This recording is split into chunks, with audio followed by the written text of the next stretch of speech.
Before we begin tonight's stories, I need you to understand something. What you're about to hear aren't just campfire tales meant to give you a cheap thrill. These are documented experiences, real people, real locations, real terror. Every year, hundreds of people go missing in national forests and campgrounds across the country. Some are found, most aren't. And the ones who do make it back, they bring stories that don't make it into the official reports.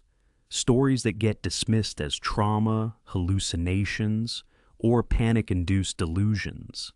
But when you hear the same details from different people, in different places, across different decades, you start to realize that something is systematically wrong with our understanding of what lives in the wilderness.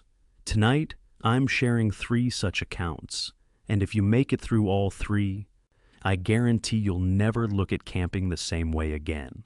Let's begin. I heard whistling outside my tent at 2 a.m. in a campground that had been completely empty when I set up camp. And when I finally looked outside, the whistling was coming from something that definitely wasn't human. My name is Jake Emerson, and 6 months ago, I was a different person. I had a wife, a house in the suburbs, a comfortable routine. Then came the divorce. Not the kind that's mutual or amicable, the kind that strips you down to nothing, where you lose half of everything you built and all of your sense of who you are. I stopped sleeping, stopped eating properly. The walls of my apartment felt like they were closing in. My therapist suggested I needed to reconnect with myself, whatever that meant. A friend recommended solo camping, said the wilderness had a way of putting things in perspective, of making your problems feel smaller against the vastness of nature. So, I planned this trip to Blackwood National Forest. 3 days, 2 nights, complete solitude, no cell service, no responsibilities. Just me and the woods and the silence I desperately needed. The drive up took 4 hours, winding through increasingly remote roads until civilization felt like a distant memory. When I finally pulled into the ranger station, it was late afternoon, the sun already beginning its descent toward the horizon. The station was a small wooden building that looked like it hadn't been updated since the 1970s. Faded paint, a creaking porch, and a stuffed black bear in the window that had seen better days. The ranger inside was exactly what you'd expect. Late 50s, weathered face, flannel shirt, name tag that read Bill. He looked up from his newspaper when I walked in, and I got the sense that I was the first visitor he'd seen in days. "Help you?" he asked, setting down the paper. "I'm here for Miller's Creek Campground. Made a reservation online." Something flickered across his face, so quick I almost missed it. Concern, hesitation. But it vanished as he pulled up my reservation on an ancient computer that hummed like it was struggling to stay alive. "Miller's Creek," he repeated slowly. "You know that's one of our most remote sites, right? No facilities, no water, no other campers nearby." "That's exactly what I want," I said. He printed out my permit, but before handing it over, he leaned forward on the counter. "You ever done solo camping before?" "First time, but I've camped plenty with friends." "I know what I'm doing." He didn't look convinced. "Well, just so you know, Miller's Creek hasn't seen visitors in about 3 weeks. You'll have the whole area to yourself." He paused, then added with a half smile that didn't quite reach his eyes, "The woods get loud at night up there, even when there's nothing out there." I laughed. "Loud how? Bears? Coyotes? Something like that?" He slid the permit across the counter. "Just, if you hear something strange, don't go investigating. Stay in your tent. Wait for morning. People who go wandering around at night." He stopped himself. "Never mind. Just stay safe out there." I should have pressed him on that. Should have asked what he meant. But I was eager to get to the campsite before dark, so I just thanked him, grabbed my permit, and left. The drive to Miller's Creek took another 40 minutes on a dirt road that got progressively worse. Branches scraping against my car, potholes forcing me to slow to a crawl. When I finally reached the trailhead, I had to hike the last mile in, my backpack heavy with gear, the forest growing darker with each step. The campground, when I finally reached it, was exactly what I'd hoped for. A small clearing surrounded by towering pines, a fire ring made of stacked stones, and a creek gurgling somewhere in the distance. No signs of other campers, no trash, no footprints, just pristine wilderness. I set up my tent quickly, working with the efficiency of someone who'd done this before, even if never alone. By the time I had my sleeping bag laid out and my gear organized, the sun was setting, painting the sky in shades of orange and purple that filtered through the trees. I built a small fire, more for comfort than warmth, since it was a mild evening. I ate some trail mix and beef jerky, drank some water, and just sat there listening to the sounds of the forest. It was peaceful, exactly what I needed. For the first time in months, I felt like I could breathe. But as the darkness deepened and the fire burned down to embers, I started noticing how quiet it was. Not peaceful quiet, wrong quiet. The kind of silence that feels heavy, like the forest is holding its breath. No crickets, no owls, no rustling of small animals in the undergrowth. Just nothing. I told myself I was being paranoid, city brain adjusting to wilderness. I doused the fire, brushed my teeth, and crawled into my tent around 10:30 p.m. That's when I thought I heard it for the first time. A faint whistle, just 2 or 3 notes, so soft and distant I couldn't be sure it was real. Maybe wind through the trees, maybe my imagination. I lay there in my sleeping bag, listening, but it didn't come again. I drifted off eventually, lulled by exhaustion and the false sense of security that comes with a locked zipper and nylon walls. I don't know what time it was when I woke up. My phone was in my backpack, and I hadn't bothered to check before falling asleep. But it was deep night, the kind of darkness that's absolute when you're far from any light pollution. I couldn't even see my hand in front of my face, and someone was whistling outside my tent. Not distant this time, close, maybe 30 feet away. And it wasn't random notes, it was a tune. A children's song. It took my groggy brain a moment to place it, and when I did, my blood went cold. Ring Around the Rosie. Slow, deliberate. Each note held just a beat too long, like whoever was whistling wanted to make sure I heard every single one. I lay frozen in my sleeping bag, my heart suddenly hammering in my chest. The ranger said no one else was camping here. I hadn't seen another car at the trailhead. Who the hell was out there? The whistling continued, and now I could hear footsteps accompanying it. Soft, crunching sounds, leaves and twigs breaking under weight. The footsteps moved, and the whistling moved with them. They were circling my tent, slowly, methodically. Like whoever it was wanted me to know they were there. I fumbled for my flashlight with trembling hands, clicking it on and pointing it at the tent wall. The beam illuminated the nylon fabric, and I could see shadows moving outside, a shape, tall, moving in that slow circle around my campsite. "Hello?" I called out, my voice coming out weaker than I intended. "Who's there?" The whistling stopped immediately. The footsteps stopped. Everything went silent. I waited, barely breathing, straining to hear anything. 5 seconds, 10, 15, nothing.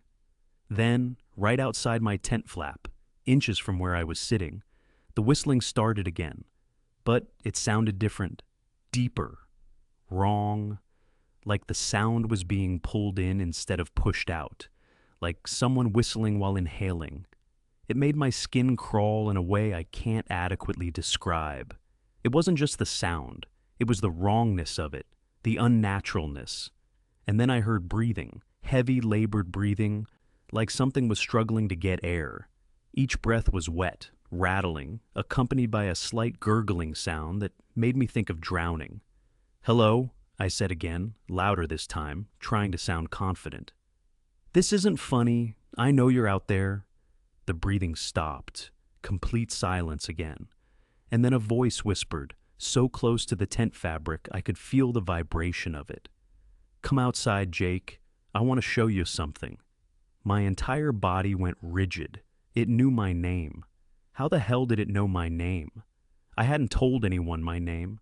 The ranger had seen it on my reservation, but there's no way, no possible way. Someone could have followed me here, learned my name, and decided to play some sick prank in the middle of the night. Unless it wasn't a prank. "Who are you?" I demanded, trying to keep the fear out of my voice. "How do you know my name?" No answer. Just that breathing again, closer now, like whatever was out there had pressed itself against the tent. I grabbed my hunting knife from beside my sleeping bag, flicking it open with shaking hands. The blade glinted in my flashlight beam. Not much of a weapon against what? I didn't even know what I was dealing with. My phone. I needed to check my phone, see if I had any signal, call for help. I crawled toward my backpack, trying to move quietly, and that's when the whistling started again. But this time, it wasn't coming from just outside my tent. It was coming from multiple directions. 3 different locations, maybe 4, all around my tent, all whistling that same tune in perfect synchronization. My hands froze on my backpack zipper. There wasn't just one person out there. There were several, and they had me surrounded. The footsteps multiplied too, crunching through leaves, moving faster now, circling my tent like predators circling prey. The whistling got louder, more aggressive, the tempo increasing. "Leave me alone!" I shouted, my voice cracking. "Get away from me!" The whistling stopped. The footsteps stopped. For a brief moment, I thought they had actually listened, that whoever, whatever was out there had decided to leave. Then the scratching started. Long, slow scratches, like nails dragging across the tent fabric. One scratch on the left side of my tent, another on the right, a third from behind me, a fourth near the entrance. All at once, all different sides, all impossible. I spun around in my sleeping bag, flashlight beam jerking wildly, trying to see through the tent walls. The scratches continued, methodical and deliberate, and I could see the fabric moving, stretching inward with each drag of whatever was making those sounds. Then, as suddenly as it started, everything stopped. The scratching, the whistling, the footsteps, total silence. I sat there in the darkness, knife in one hand, flashlight in the other, my breath coming in short, panicked gasps. My entire body was shaking. Sweat poured down my face despite the cool night air. That's when I saw the shadow. The moonlight filtering through the trees cast shadows against my tent. And there, silhouetted perfectly against the fabric, was a shape. A person, if you could call it that. Standing perfectly still, right outside my tent. But the proportions were wrong. Too tall, maybe 7 feet. Arms that hung down past where the knees should be. Nearly reaching the ground. The head was tilted at an angle that wasn't quite right, like someone had broken their neck, but remained standing. I couldn't move, couldn't breathe. My mind was trying to process what I was seeing, trying to rationalize it, but there was no rational explanation. This wasn't human. The shape was too wrong, too impossible. The shadow moved, not the way a person moves. It didn't walk or step. It just shifted, closer to the tent. And as it did, I saw more details in its silhouette. The arms weren't just long, they were too thin, with too many joints, like spider legs. The fingers, God, the fingers, there were too many of them, splayed out like the petals of some horrible flower. The figure bent down, and I heard that breathing again, right up against the tent fabric, right next to where my face was. Hot breath that somehow penetrated through the nylon, carrying with it a smell that made my stomach turn. Rotten meat, decay, death. The whistling started again, but this time it was coming from inside that breathing. A wet, gurgling whistle that sounded like air being pushed through fluid-filled lungs. "I see you in there, Jake," the voice said. But it wasn't one voice. It was multiple voices speaking at once, overlapping, some male, some female, some that sounded like children, all slightly out of sync, creating a horrible chorus that made my ears hurt. I've been watching you all day, watched you drive up that road, watched you talk to the ranger, watched you set up your camp, watched you eat your dinner, watched you crawl into your sleeping bag. My mind was reeling.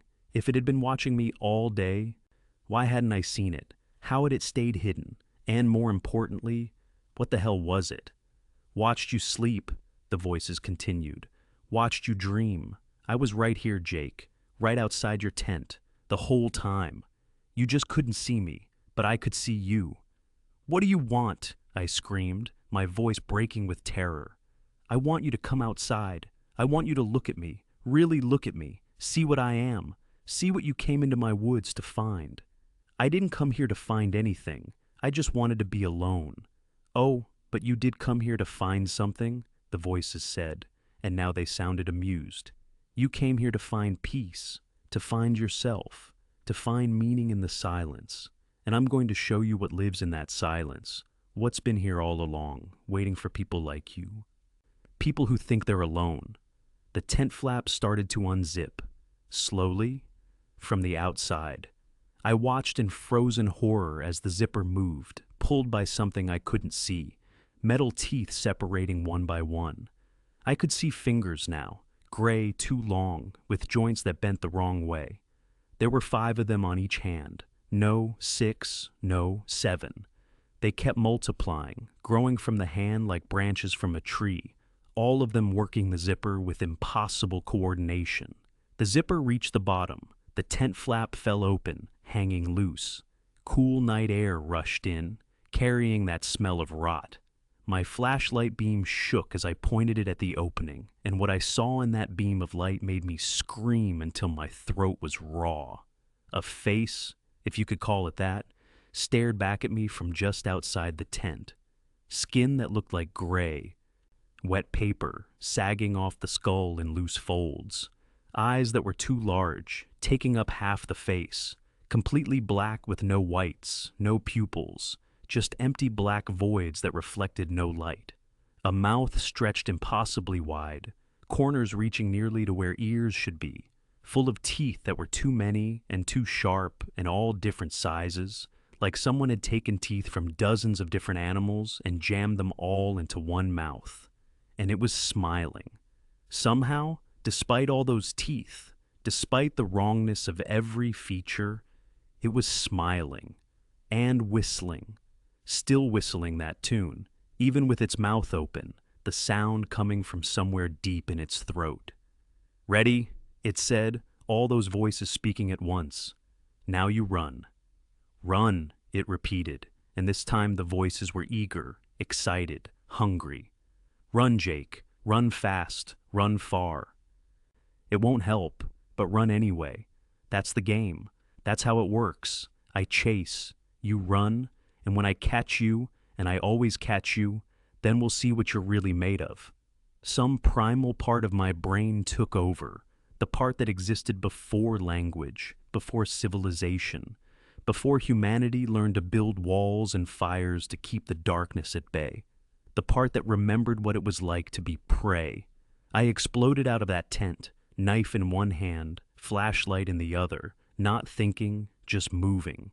My feet hit the ground and I ran, blindly, desperately, into the black forest, branches whipping my face, roots grabbing at my feet, the beam of my flashlight jerking wildly as I sprinted through the trees. Behind me, I could hear it. Multiple sets of footsteps, not the slow, methodical circling from before, but fast, crashing through the brush with incredible speed, and that whistling coming from everywhere at once, echoing through the trees, following me no matter which direction I turned. Trees became blurs in my flashlight beam. I had no idea where I was going, no sense of direction, just pure animal panic driving me forward. My lungs burned, my legs screamed, but I couldn't stop, couldn't slow down, because whatever was behind me was getting closer. I could hear its breathing now, that wet, rattling sound, impossibly close. I could hear something moving through the branches above me, keeping pace, and I realized with horror that it wasn't just chasing me on the ground. It was in the trees too, all around me, hurting me. My foot caught on a root and I went down hard, the impact knocking the wind out of me. My flashlight flew from my hand, bouncing across the forest floor, beam spinning wildly before coming to rest, pointing back the way I'd come. And in that beam, I saw them. Not one creature, dozens. Shapes moving between the trees, all wrong, all impossible. Some on 2 legs, some on 4. Some crawling along the branches, all of them converging on my position. I scrambled to my feet, grabbed my flashlight, and kept running. I had no idea how long I ran. Time lost all meaning. It could have been minutes or hours, but eventually, impossibly, I saw lights ahead. Real lights, electric lights, the ranger station. I burst out of the trees and practically fell up the steps to the porch, hammering on the door with both fists, screaming for help. Inside, I could see Ranger Bill jump up from his desk, rushing to the door. He threw it open and I collapsed inside, gasping for air, my whole body shaking. "What the hell happened to you?" Bill demanded, kneeling beside me. "Are you hurt?" I couldn't form words yet, could only point back at the forest, at the darkness beyond the station lights. "Something," I finally managed, "out there at my campsite.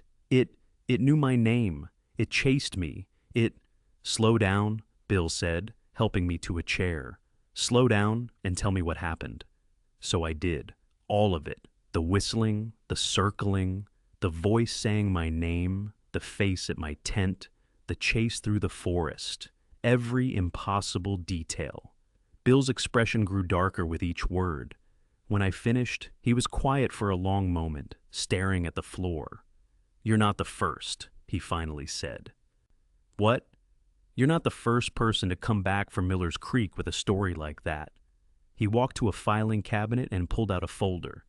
3 years ago, woman named Sarah Mitchell, solo camper, heard whistling at her campsite. Said something tried to get into her tent. She ran, made it back here just like you did. He showed me a photo from the file. A woman, maybe early 30s, smiling at the camera in what looked like a driver's license photo. "Where is she now?" I asked. "That's the thing," Bill said quietly. "She went back." "What?" 3 days later. Said she'd left some gear behind, wanted to retrieve it. Insisted it was safe during the day. We tried to talk her out of it, but he shook his head. They found her tent a week later. Everything was still there. Sleeping bag, backpack, gear, all arranged perfectly. Like she just stepped out for a moment. But Sarah was gone. Never found any trace of her. My blood went cold. "And you still let people camp there?" "We tried closing it down, kept it shut for 6 months, but people complained. Said we were buying into local superstition, that one missing person wasn't enough reason to close a campsite. Budget cuts meant we couldn't keep it closed without proper justification. So we reopened it. But I always warn people. I always tell them the woods get loud at night." "That's not a warning," I said, my voice rising. "That's nothing. You should tell them the truth." "And say what?" Bill's voice was tired.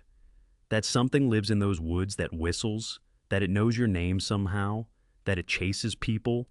They'd call me crazy. Hell, if I didn't keep seeing people come back with the same story, I'd think I was crazy." He called the police. They came, took my statement, treated me like I'd had some kind of breakdown. Stress-induced hallucination, they suggested. Maybe some kids playing a prank that got out of hand.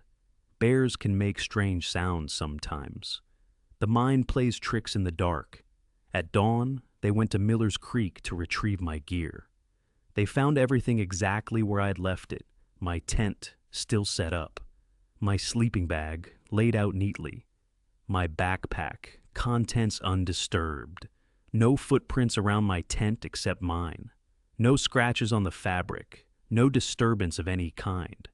"See," the officer said, like this proved something. "No evidence anyone else was there. Must have been your imagination." But I knew what I'd seen, what I'd heard, what had chased me through those woods. Then they checked my phone, and everything changed. I'd forgotten about the sleep tracking app. something my ex-wife had insisted I use because I apparently talked in my sleep. It was still running, recording audio throughout the night. When they played it back, you could hear everything. The whistling, clear as day. The footsteps circling the tent, the breathing, the voice saying my name, my screams, the sound of me crashing through the forest. But there was more. At the very end of the recording, right before I reached the ranger station, there was something I didn't hear that night. After the thing had told me to run, there was a pause. Maybe 5 seconds of silence. And then, faint but unmistakable, another voice. A woman's voice. Not part of the chorus of overlapping voices from before. This was separate, human, terrified. Help me. Please help me. It won't let me leave. I can't leave. I've been here for so long. Please, if anyone can hear this, help me. It makes me walk with it. It makes me watch. It made me watch you. I'm so sorry, Jake. I tried to warn you to leave, but it wouldn't let me. It uses my voice sometimes. It uses all our voices. There are so many of us here. So many who didn't run fast enough. Don't come back. Don't come back for your things. Don't. The voice cut off, drowned out by that horrible whistling. The police played it 3 times. Bill's face had gone white. He pulled out that file again, played an old video from his computer, a recorded message from Sarah Mitchell before she'd disappeared. The voice was the same. Sarah Mitchell had been in those woods with me, was still in those woods, part of whatever that thing was. Bill pulled me aside after the police left. "There's something else," he said quietly. "Something I didn't tell you before." He showed me another photo from the file. Sarah Mitchell's campsite, after they had found it abandoned. Everything perfectly arranged. And there, in the corner of the photo, hanging from a piece of torn fabric, was a name tag. A camp name tag, the kind kids wear at summer camp. Written in marker, Jake. "We found this in her tent," Bill said. 3 years ago. Your name, already there, like it was waiting for you. I felt like I was going to be sick. How is that possible? I don't know, but there are 12 other names on file, names found at that campsite over the years, some of them from decades ago, people who haven't disappeared yet. People who might not even have been born when their names were found. He showed me the list. 12 names, each found at different times, some dating back to the 1980s. I didn't recognize any of them, but Bill pointed to one entry from 2019. "This one," he said, "Emma Rodriguez, found her name tag 4 years ago.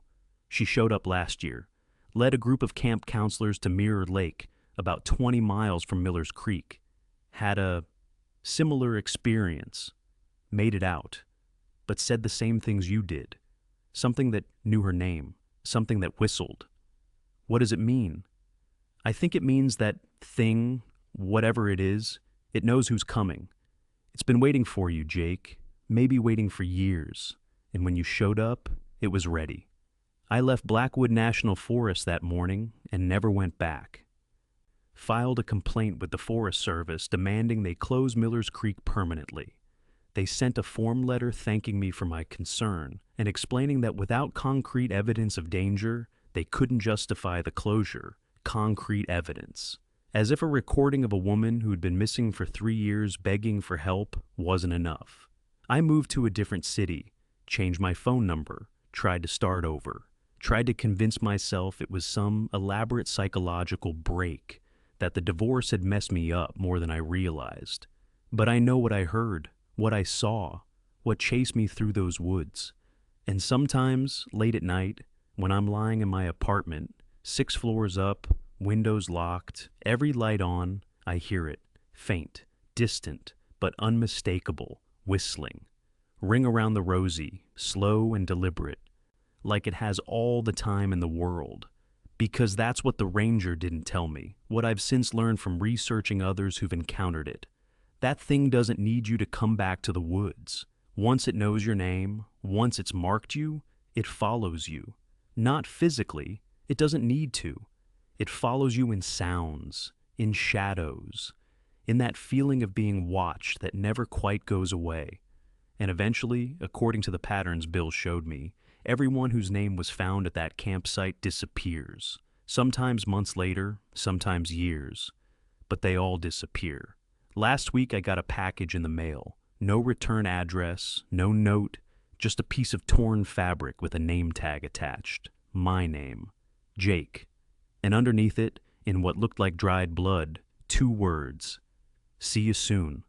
I don't sleep anymore. I can't. Because every time I close my eyes, I hear that whistling, and I know it's getting closer, that eventually I'll open my eyes and see that face pressed against my window, smiling that impossible smile. Still whistling, still waiting, still patient. Because it said I came to its woods. But what it didn't say, what I'm only now starting to understand, is that leaving the woods doesn't mean you left it behind. Some things follow you home. Some things have been following you your whole life, waiting for the moment when you're alone enough, broken enough, lost enough to finally hear their call.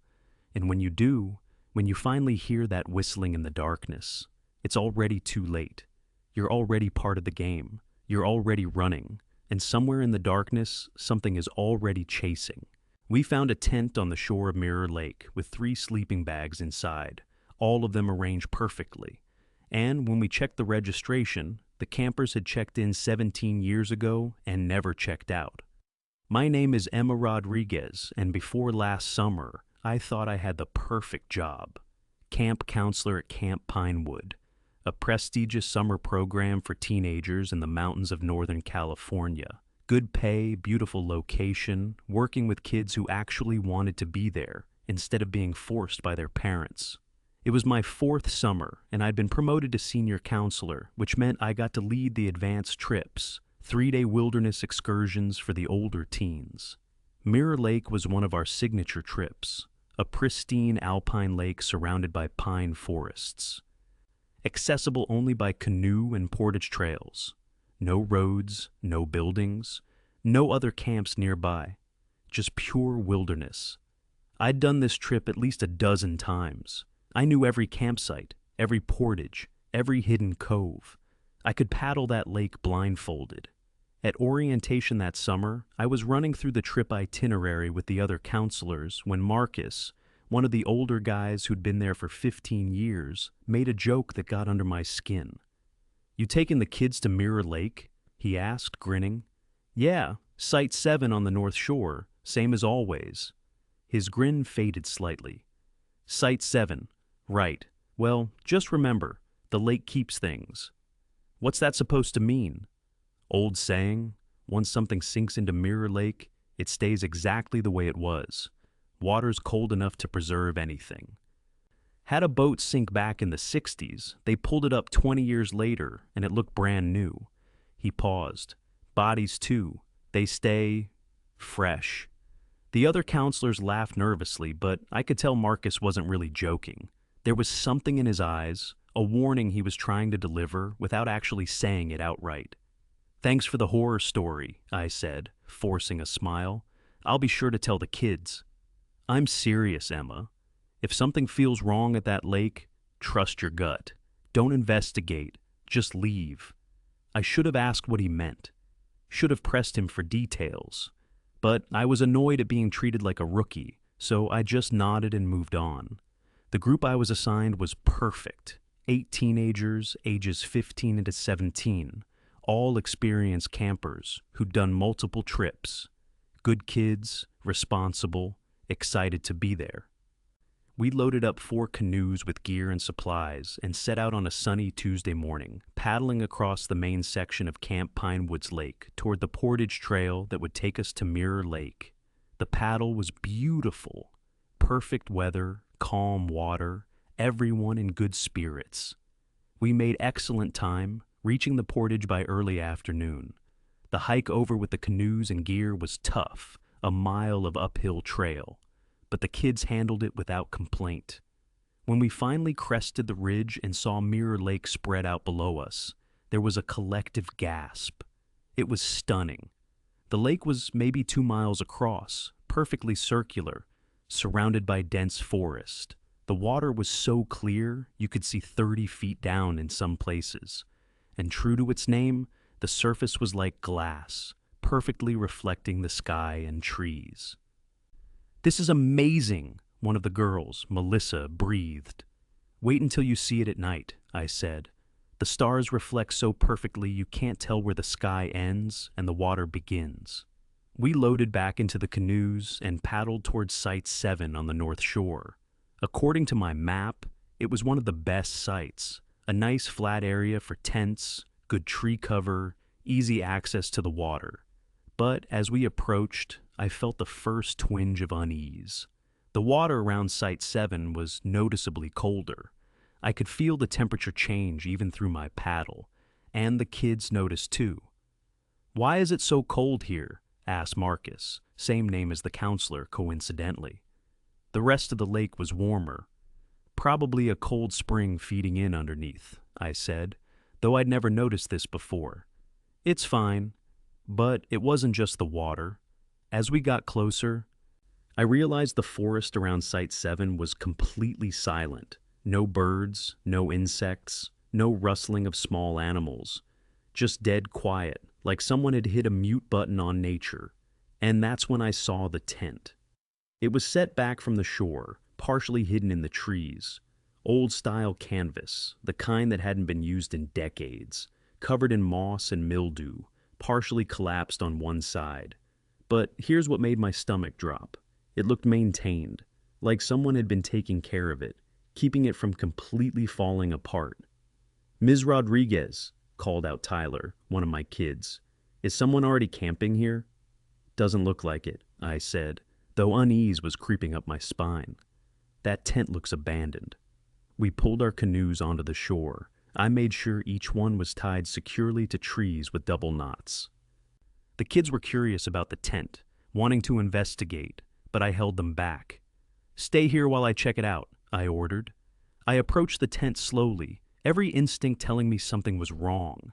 The air around it felt different, heavier, colder, like walking into a refrigerator. The silence was oppressive. Even our voices seemed muffled, absorbed by something unseen. The tent entrance was zipped shut. I reached for the zipper, hesitated, then pulled it open. The smell hit me first, not decay or must, but something floral and chemical, like old-fashioned embalming fluid. Inside, the tent was impossibly clean. 3 sleeping bags laid out side by side, perfectly arranged, no dirt, no dust. A Coleman lantern in the corner that looked ancient but somehow pristine. A cooler that should have rotted away years ago. And on the ground, 3 plastic name tags from our camp registration office. My hand shook as I picked one up. Jennifer Mitchell, August 12th, 2007, Site 7. 17 years ago. I checked the other tags with growing horror. Different names. David Park, Sarah Clements, same date, same site. This site. I felt like I might throw up.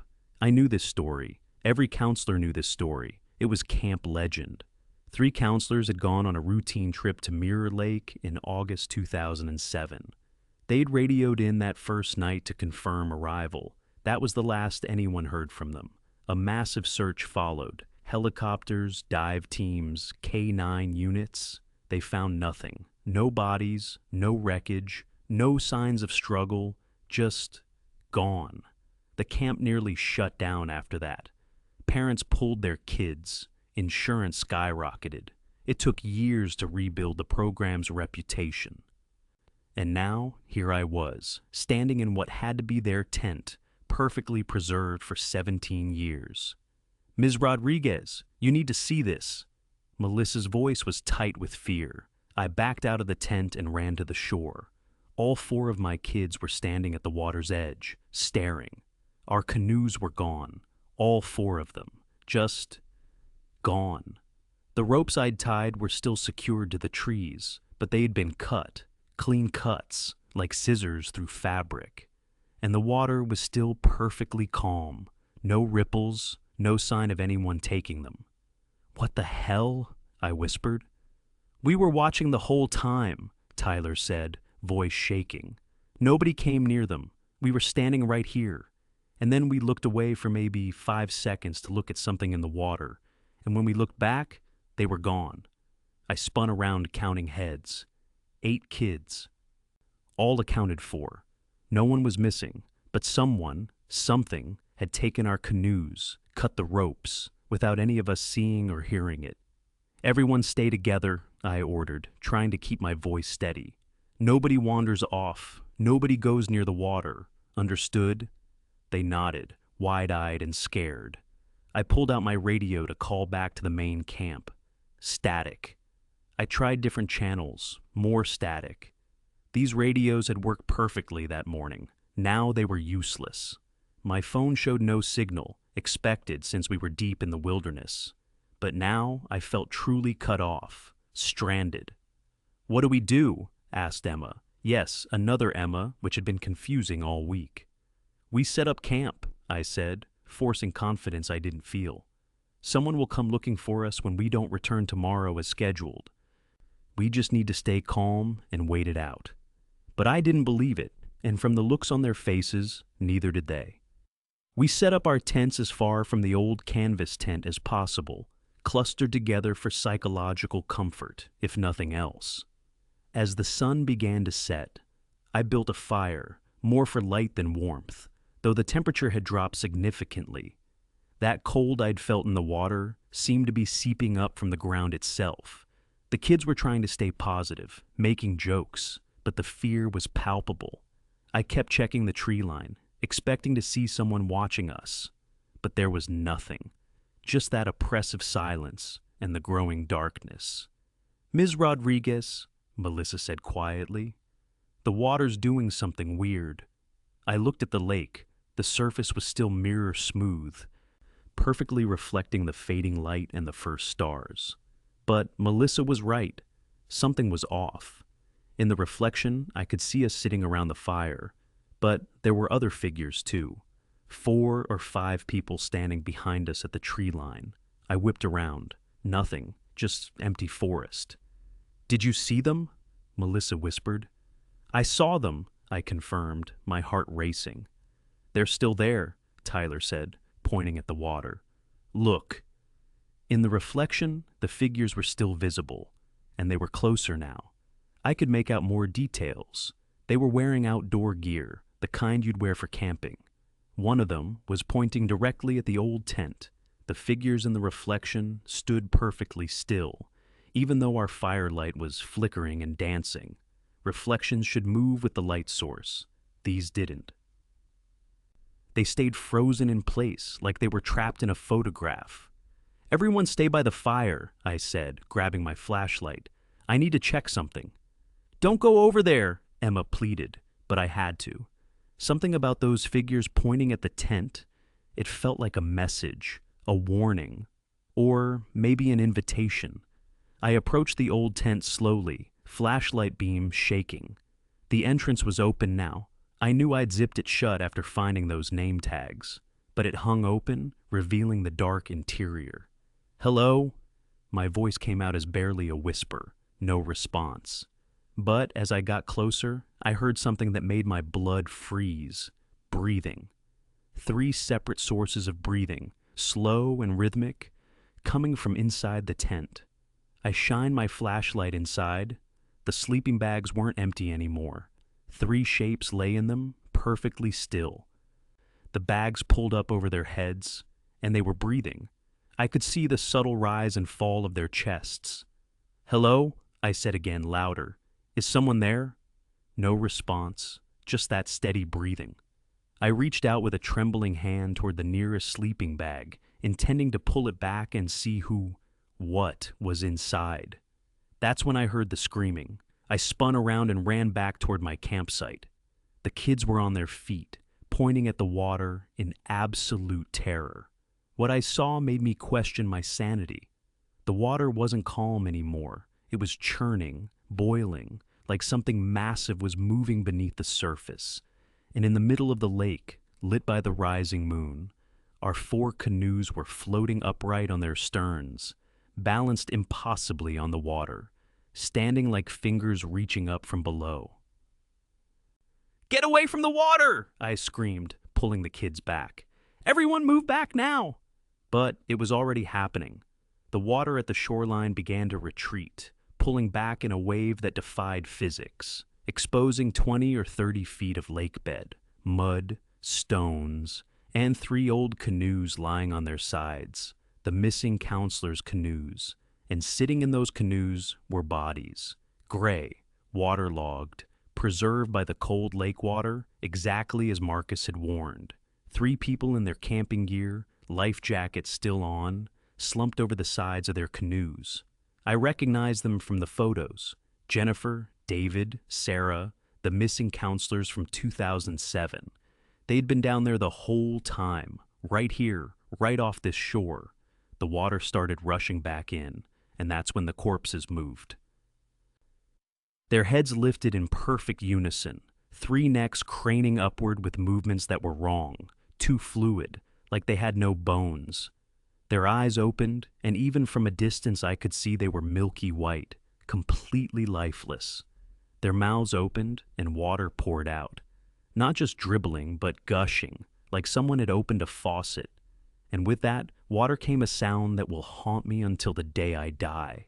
A gurgling, drowning scream.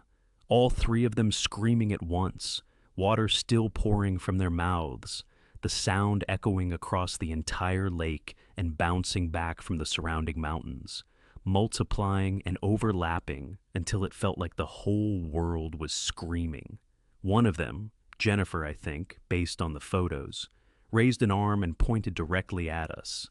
Then all 3 of them began to move, pulling themselves out of their canoes with jerky puppeteering movements, splashing into the shallow water, crawling toward the shore. "Run!" I screamed. "Into the trees! Now!" We ran, all 9 of us crashing through the forest in blind panic. Behind us, I could hear those things crashing through the water, onto the shore, into the brush. That screaming never stopped. It just continued, endless and terrible, mixed now with the sound of breaking branches and rapid movement. They were fast. God, they were so fast. Faster than any human should move, especially not corpses that had been underwater for 17 years. I tried to keep the kids together, tried to maintain some sense of direction, but the forest was pitch black beyond our flashlight beams, and panic had taken over completely. We were just running, driven by pure survival instinct.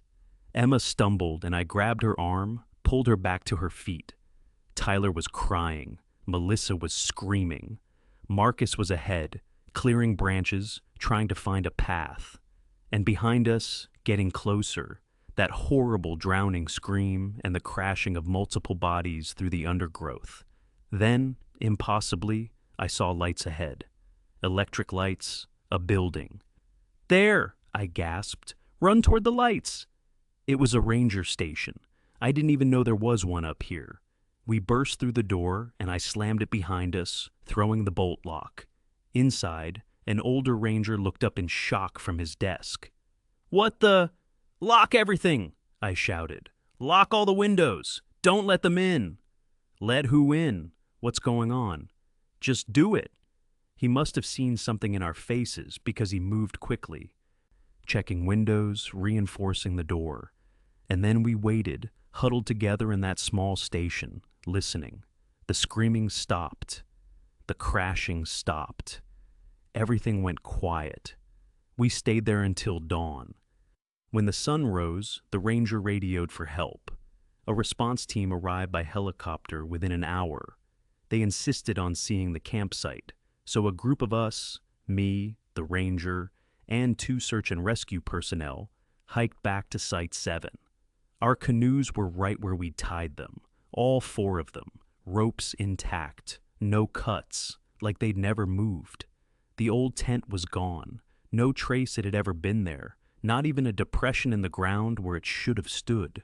The kids' gear was exactly where we'd left it, sleeping bags, backpacks, all arranged neatly by the fire ring. "See?" one of the SAR guys said. "No signs of any disturbance. You probably just—" "Shut up," the ranger said quietly. He was staring at the water's edge. We all walked over. There, in the mud, were impressions. Not footprints exactly, but deep gouges in the earth, like something very heavy had dragged itself out of the water and across the shore. The SAR team called in dive specialists.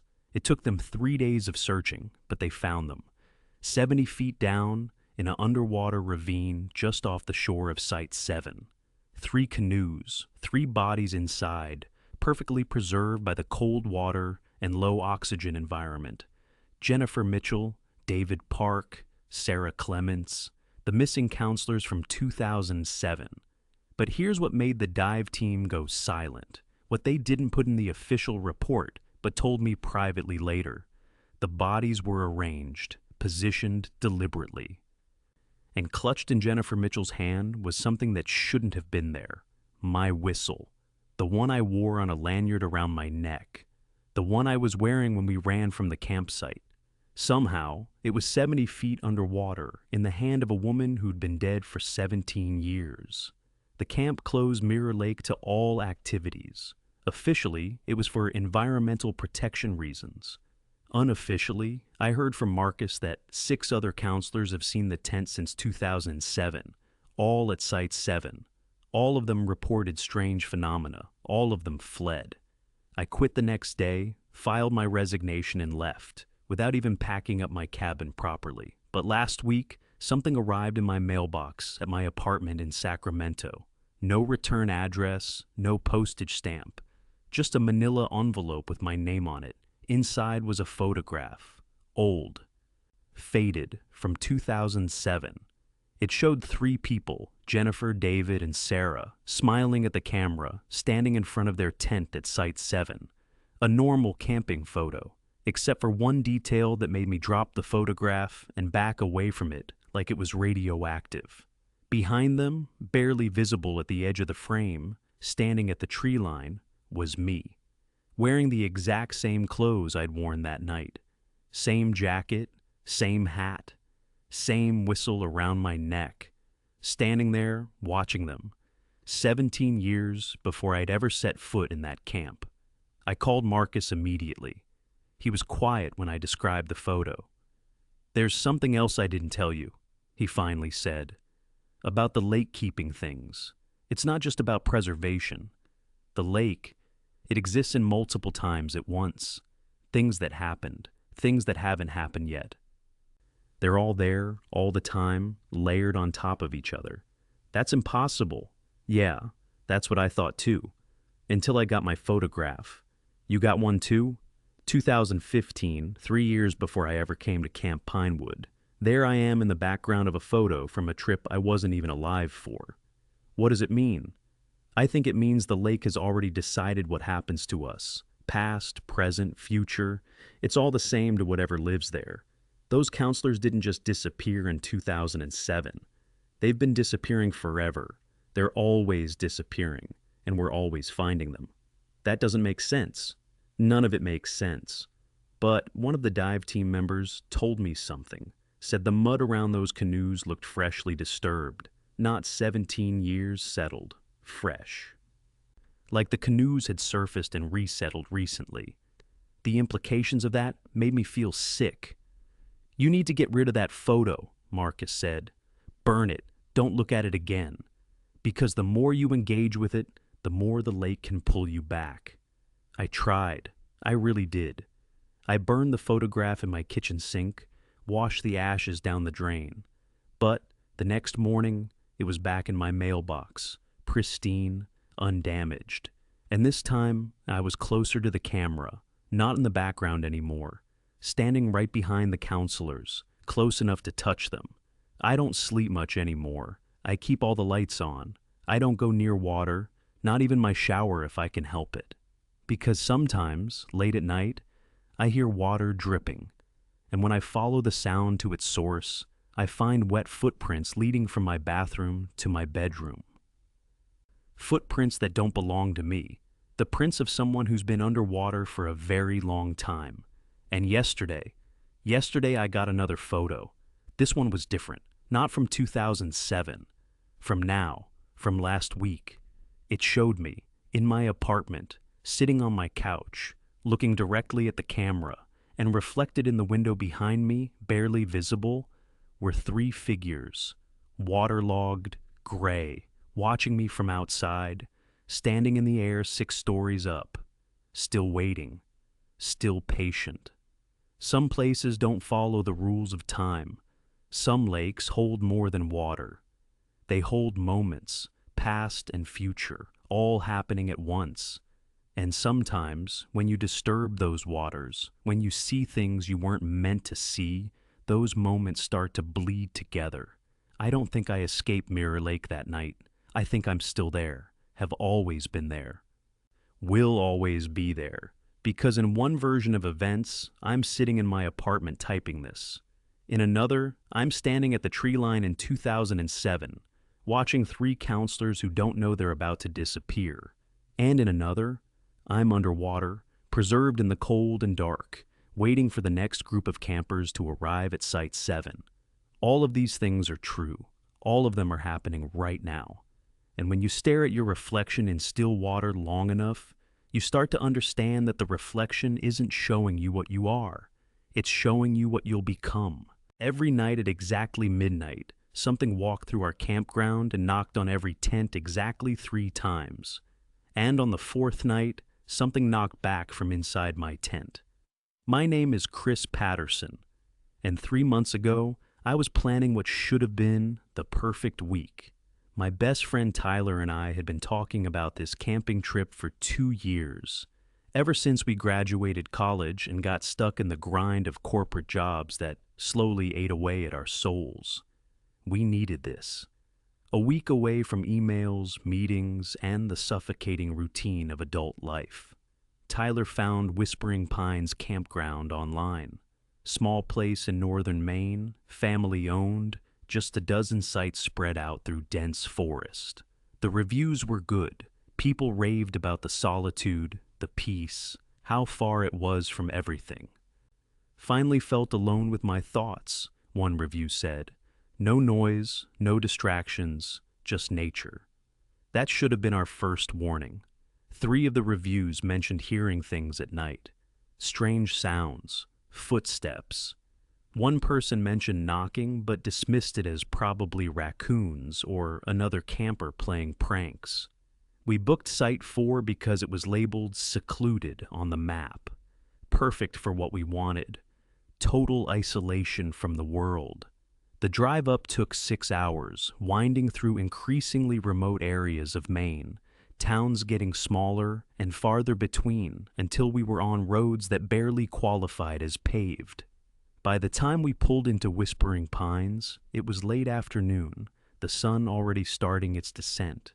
The camp host station was a small trailer with a handwritten office sign. An old man, had to be at least 70, sat on the porch in a rocking chair, whittling something from a piece of wood. He looked up when we pulled in, and I could have sworn I saw something flicker across his face. Not quite fear, not quite warning. Something in between. "Help you, boys?" he asked, setting down his knife. "We have a reservation," Tyler said cheerfully. "Chris Patterson, Site 4 for a week." The old man, his name tag said Earl, stopped rocking. He looked at us for a long moment, then down at his reservation book. "Site 4, he repeated slowly. He seemed to be choosing his words carefully. "That's... You boys sure about that site? I got Site 8 available, a little closer to the facilities, bit more neighborly." "We specifically wanted the seclusion," I said. "That's why we picked 4. Earl nodded slowly, like he'd expected that answer. "All right then, just need you to sign here." He pushed the book toward us. As Tyler signed, Earl cleared his throat. "You boys know the rules around here? Standard camping rules, right? No loud music, fires in designated rings, pack out what you pack in." "Yeah, all that." He paused. "But there's one more, specific to Whispering Pines." Another pause. "If you hear knocking on your tent at night, don't answer it. Don't investigate. Just stay inside until morning." Tyler laughed. "Knocking? Like animals?" "Something like that." Earl wouldn't meet our eyes. "Just, if it happens, remember what I said." We thanked him, got our site map, and drove down the narrow dirt road that wound through the campground. Sites 1 to 3 were near the entrance, tents visible from the road. But Site 4 was nearly a quarter-mile back, down a side trail, completely hidden from view by thick forest. It was perfect. Exactly the isolation we wanted. We set up our tents about 30 feet apart, close enough to talk, but giving each other privacy. Built a fire, grilled burgers, drank a few beers. Told the kind of stories friends tell when they've known each other since high school. Remembering glory days, laughing at mistakes, avoiding talk about the present because the present wasn't as fun as the past. By 11 p.m., we were both tired, good tired, the kind that comes from physical activity and fresh air instead of staring at screens. We said goodnight and retreated to our respective tents. I was asleep within minutes, and then, sometime deep in the night, I woke to the sound of footsteps. My eyes opened in the darkness. I lay perfectly still in my sleeping bag, listening. Heavy footsteps crunching through leaves and twigs, moving through the campground with deliberate purpose. They weren't trying to be quiet. Whoever, whatever, was out there wanted to be heard. The footsteps were moving in a pattern, slow, methodical, like someone making rounds, checking each site. Then I heard it. Knock, knock, knock. 3 sharp raps that carried through the silent forest. A pause. Then the footsteps moved closer. Knock, knock, knock. Tyler's tent. I could hear it clearly. 3 deliberate knocks on fabric, hard enough to shake the tent. What the hell? Tyler's voice muffled from inside his tent.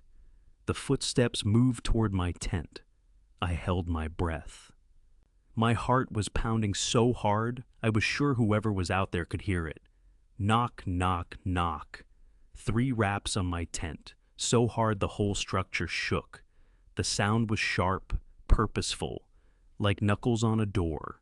Not animal paws, not branches falling. Knocking. I grabbed my flashlight and unzipped my tent flap, shining the beam outside. Nothing. Just empty forest and darkness. Our campfire had burned down to ashes. No one was visible in any direction. "Tyler!" I called out. "Was that you?" "Hell no, man." His voice was tight with fear. "I thought it was you messing with me. I'm in my tent. I didn't move." "Then who the hell was that?" We both emerged from our tents, flashlights sweeping the campsite. No signs of anyone. No footprints beyond our own, around the fire ring. No disturbance. And the forest had gone completely silent. No insects, no night birds, nothing. Like everything was holding its breath. "Maybe it was Earl," Tyler suggested, though he didn't sound convinced. "Checking to make sure we're okay?" "At midnight? By knocking on our tents without saying anything?" "Okay, yeah, that's weird." He ran a hand through his hair. "Maybe an animal?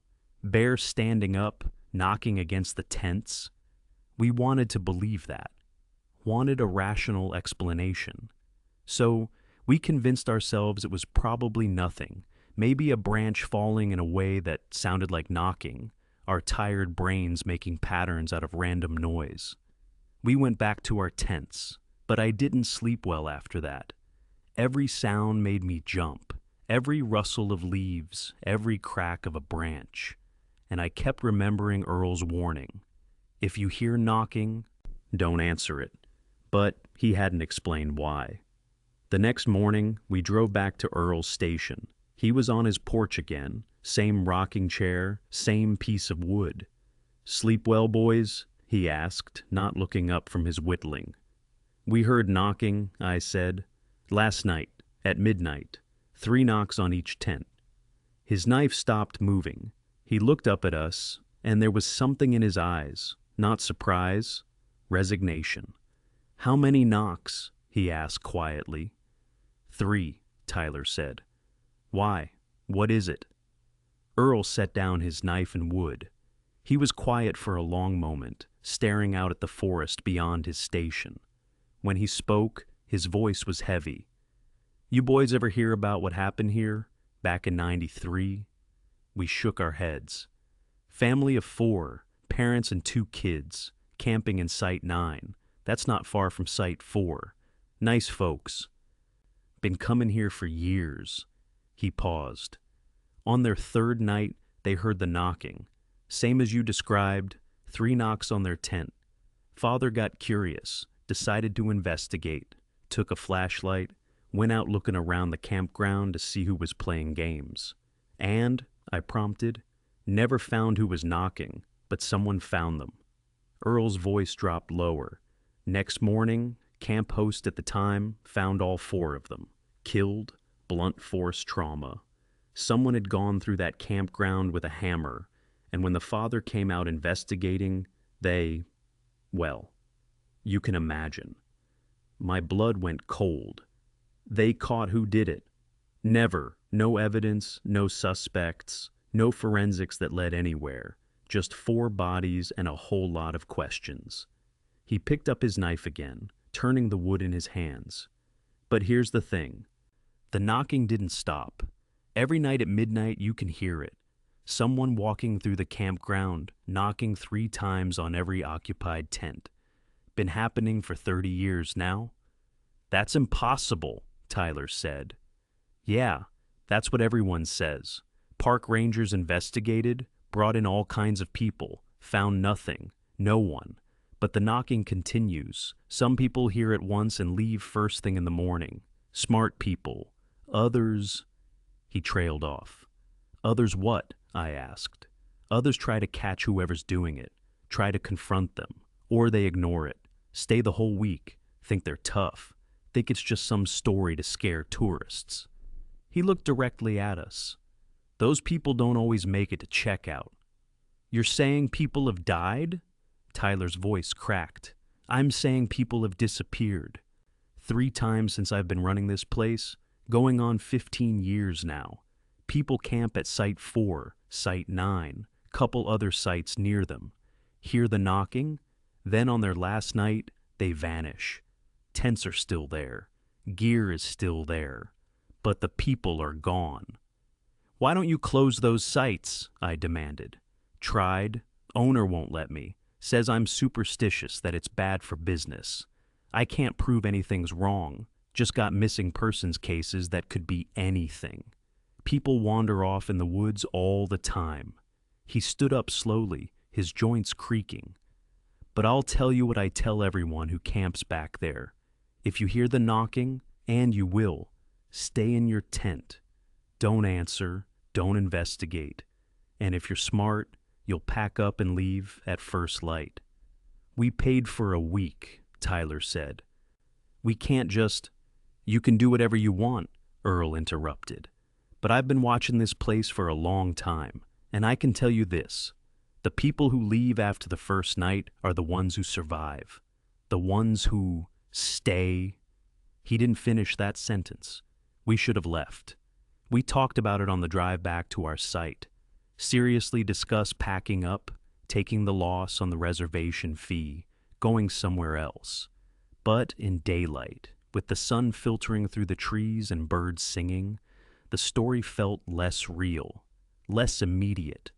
We convinced ourselves Earl was just a crazy old man trying to scare tourists, adding color to local legend. We decided to stay, at least through tonight. If anything else weird happened, we'd leave. That was our first mistake. That night, we were both wide awake at 11:45 p.m., sitting in our tents, waiting. I had my phone recording audio, my flashlight ready, my hunting knife within reach. I'd brought it for cutting rope and opening packages, but now it felt necessary for something else entirely. Tyler had his rifle. He'd brought it for potential bear encounters, but now we both knew it wasn't for bears. 11:55 p.m. The forest was silent, not peaceful, wrong, like every living thing had fled or hidden. 11:58 p.m. I could hear my own heartbeat. My hands were sweating. Midnight. The footsteps started, right on time, heavy, deliberate, closer than last night. moving through the campground with that same methodical pattern. Knock, knock, knock. Tyler's tent. I heard him shout, "Who's there?" No answer. The footsteps moved toward my tent, but this time they stopped about 10 feet away. Just stopped. I could hear breathing, heavy breathing, like someone who'd been running, though the footsteps had been slow and steady. The breathing continued for maybe 30 seconds. Then the footsteps moved on, away from my tent without knocking. Something felt wrong about that. Why skip mine? Why knock on Tyler's but not mine? Then Tyler screamed, not a yell, not a shout. A scream of pure terror. I threw open my tent flap and shined my flashlight toward his tent. What I saw made my blood turn to ice. A figure stood at Tyler's tent, tall, maybe 6.5 feet, wearing dark clothing, and in its hand, held up high, catching my flashlight beam, was something that reflected the light. Metal. A hammer. "Hey!" I screamed, my voice cracking. "Get away from him!" The figure's head turned toward me, slowly, too slowly, like it was taking time to process the fact that I was there. And in that moment of illumination, I saw its face. Or rather, where its face should have been, there was nothing. Just smooth, pale skin stretched over a skull. No eyes, no nose, no mouth. Just a blank, featureless surface like an unfinished mannequin. It tilted its head, studying me with whatever senses it used, despite having no eyes. The movement was bird-like, predatory, calculating.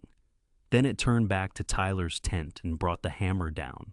I heard fabric tearing, heard Tyler screaming, and every instinct in my body said to run as far and fast as I could and not look back. So I did. I ran into the forest, crashing through undergrowth, branches whipping my face, my flashlight beam jerking wildly. Behind me, I could hear Tyler's screams. Could hear them getting quieter, more distant. Could hear them stop. I kept running, tears streaming down my face, lungs burning, legs pumping mechanically even as my mind was locked in terror. I ran until I couldn't hear anything behind me, until I couldn't run anymore. I collapsed against a tree, gasping for air, my whole body shaking. I'd left him. I'd left Tyler behind with that thing. What kind of friend is that? What kind of person? But even through the guilt and horror, I knew. If I'd stayed, that thing would have killed us both. I sat there for maybe 5 minutes, trying to catch my breath, trying to think. I needed to get help. Get back to Earl's station. Call the police. Get Tyler out of there. I stood up, oriented myself using the moon, and started moving.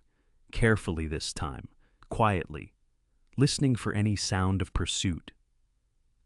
That's when I realized something was wrong. I'd been running away from the campsite, but as I walked, I heard Tyler screaming again, behind me, from the direction I'd run from. That was impossible. I'd run away. The screaming should be getting quieter, not unless I'd gotten turned around in my panic, unless I'd run in a circle. I stopped, looked around, and my heart sank. I was standing in front of my own tent, the tent I'd fled from, the campsite I'd run away from. Somehow, impossibly, I was back where I started. Tyler's screams were coming from my tent. My hands were shaking uncontrollably as I approached my own tent. This wasn't possible. I'd run for at least 10 minutes in one direction. There was no way I'd circle back. No way. The entrance to my tent hung open, the flap moving slightly in a breeze I couldn't feel. Tyler's screams came from inside, hoarse now, weakening, desperate. I shined my flashlight inside, and my knees buckled. Tyler was there, in my tent, stuffed into my sleeping bag, his face bloody, one eye swollen shut, the other wide with terror and pain, and standing over him, hammer raised, was that thing with no face. Tyler, I whispered. But this didn't make sense. Tyler's tent was 30 feet away. How was he in my tent? How had he gotten here? The faceless figure turned to look at me. Then, slowly, deliberately, it raised its free hand and knocked on my tent pole 3 times. Knock, knock, knock. And from the forest around me, from dozens of different locations all around my campsite, closing in from every direction, something answered. Knock, knock, knock. Then again, from a different direction, knock, knock, knock, and again, and again, and again. The forest filled with that sound, that rhythmic knocking, echoing from everywhere at once until it felt like the entire world was knocking back. Tyler grabbed my arm with a bloody hand, his grip weak but urgent. "Chris," he gasped through broken teeth. "Listen to me. It's not real. None of this is real." "What are you talking about? I can see you. You're hurt." "We died on the first night," he said, his voice barely a whisper. "The first time we heard the knocking. We both went outside to investigate together. Remember? We both went out with our flashlights. And suddenly, horribly, I did remember. Not clearly, more like remembering a dream upon waking. Fragments, images, Tyler and I, both outside our tents, walking toward the sound of footsteps. Seeing that faceless figure, it raising the hammer, Tyler saying, 'What the hell is that?' Those being his last words. The pain. God, the pain.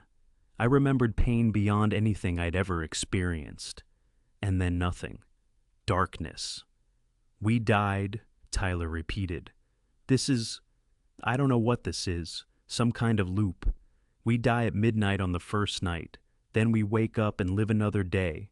Then die again. Over and over. Every night at midnight we die. And every morning we wake up and convince ourselves it was a dream.' 'No,' I said, but even as I said it, I was remembering. More fragments, more deaths, different variations. Sometimes the thing caught me first, sometimes Tyler.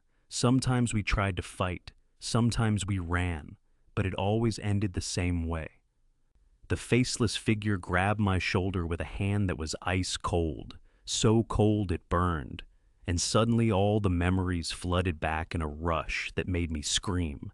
Dozens of deaths, maybe hundreds, all different, all the same. An endless loop of midnight terror. "Welcome back," the thing said. Though it had no mouth, I heard its voice clearly in my head. Not one voice, many voices, overlapping, speaking in unison. "You always forget, but I never forget. You die. I move on to the next tent. Then you wake up and live another day. Then midnight comes again, and we do it all over." "Why?" I gasped. "Why are you doing this?" "Because this is what I do. This is what I've always done. This is my purpose. To walk, to knock, to kill. And you came to my campground. You heard my warning and stayed anyway. So now you're part of it. Part of the loop, part of the midnight visitors' rounds. How long?" My voice was barely a whisper. "How long have we been here?" The thing tilted its head again. "Time works differently in the loop. For you, it's been 4 days. For me, it's been much longer. The family from 93, they're still here, still dying every night, still waking up every morning, forgetting what happened. There are dozens of you now, all caught in the loop, all dying at midnight, all feeding the knocking that draws in more campers." Tyler's grip on my arm weakened, then released. His breathing stopped. I watched the light fade from his eyes. Again. For the 100th time? The 1,000th? "Ready for night 4? The thing asked, raising its hammer. "Or is it night 44? Or 444? Do you even remember anymore?" I didn't. I couldn't. The memories were all jumbled together, overlapping, contradicting.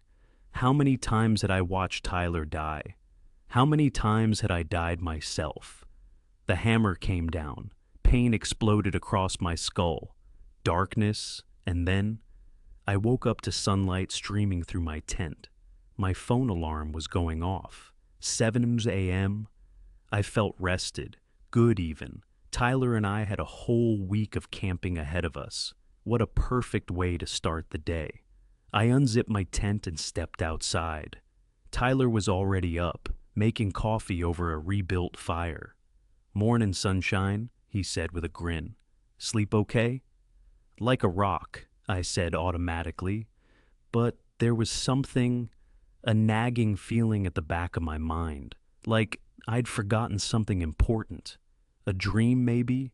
We spent the day hiking, fishing, talking, laughing. It was perfect. Exactly what we'd needed. That night, we sat by the fire until late. Around 11 p.m., Tyler yawned and said he was going to turn in. "Same," I said. "Big day tomorrow." I crawled into my tent, into my sleeping bag, and closed my eyes. Somewhere in the distance, a clock I couldn't see struck midnight, and I heard footsteps. They found our bodies 3 weeks later. Another camper had reserved Site 4, arrived, and found 2 tents set up but apparently abandoned. Called the Ranger. Earl came out with the police. Tyler and I were in our respective sleeping bags. We'd been dead for weeks, blunt force trauma to the head. The medical examiner estimated time of death as sometime during our first night, around midnight. Murder weapon was never found.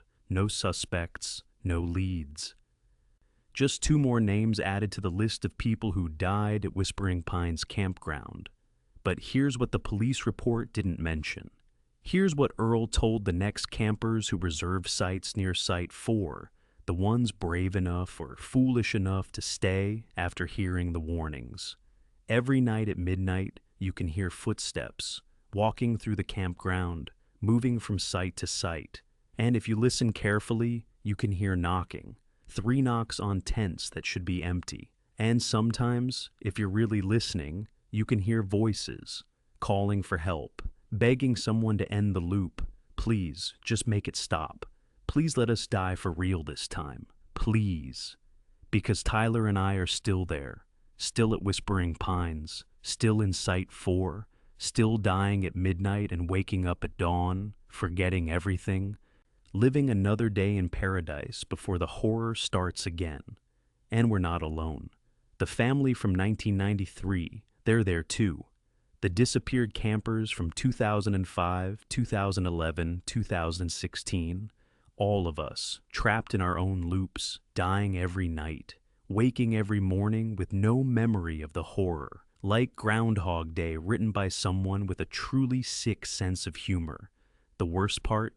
I can sometimes feel myself remembering, in quiet moments during the day, when Tyler and I are sitting by the fire or hiking through the woods. I get flashes, brief images of that faceless thing, the hammer, the pain, Tyler's screams, my own death. But the memories never stick. They slip away like water through fingers. And by the time midnight comes, I've forgotten everything again. I'm just confused when I hear the footsteps, just scared when I hear the knocking. And then I die, again.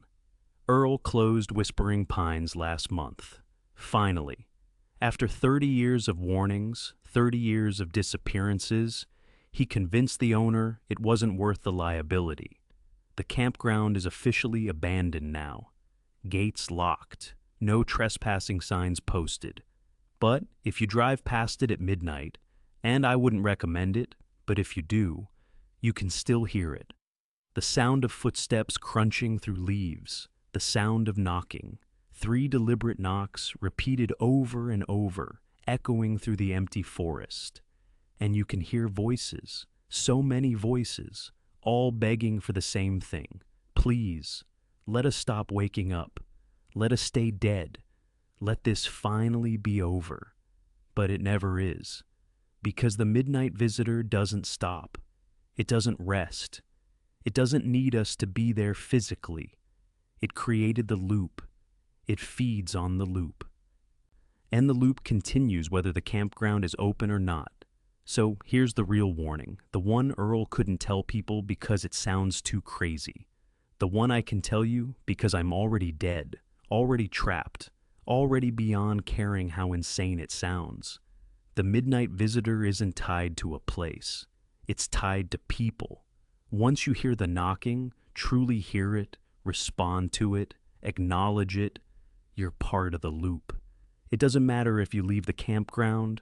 It doesn't matter if you move across the country. It'll find you. And one night, at exactly midnight, you'll hear footsteps outside your door, outside your window, outside wherever you are, and you'll hear 3 knocks. And when you do, when you finally acknowledge what you've been trying to forget, the loop claims you completely. The medical examiner was wrong about one thing. He said Tyler and I died on our first night, but that's not accurate. We're still dying. Right now. Every night at midnight, we're living and dying simultaneously forever in a loop that never ends. And if you've read this far, if you've really been paying attention, you might have noticed something. A pattern, a rhythm, the way the words flow, the way the story builds. 3 parts, 3 warnings, 3 knocks. And as you're reading this, wherever you are, whatever time it is, I need you to listen carefully. Do you hear footsteps? 3 stories, 3 warnings, 3 chances to understand that the wilderness isn't empty. It's full of things we've learned to ignore, learned to rationalize away, learned to call impossible. Jake still hears whistling. Emma still gets photographs. And Tyler and I still die every night at midnight. We're not sharing these stories to entertain you. We're sharing them because you need to know, because someone needs to remember us. Remember what happened. Remember the warnings we couldn't heed. If you hear whistling in the woods, don't investigate. If you find a campsite that shouldn't be there, don't stay. If you hear knocking at midnight, don't answer. These aren't just good advice. They're survival rules written in the blood of people who learned too late that some warnings exist for a reason.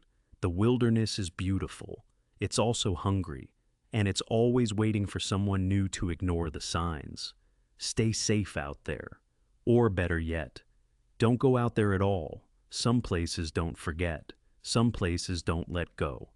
And sometimes, the warnings don't come from the living, but from the people who stayed just a little too long. 3 stories, 3 warnings, 3 knocks on your consciousness. Consider yourself warned.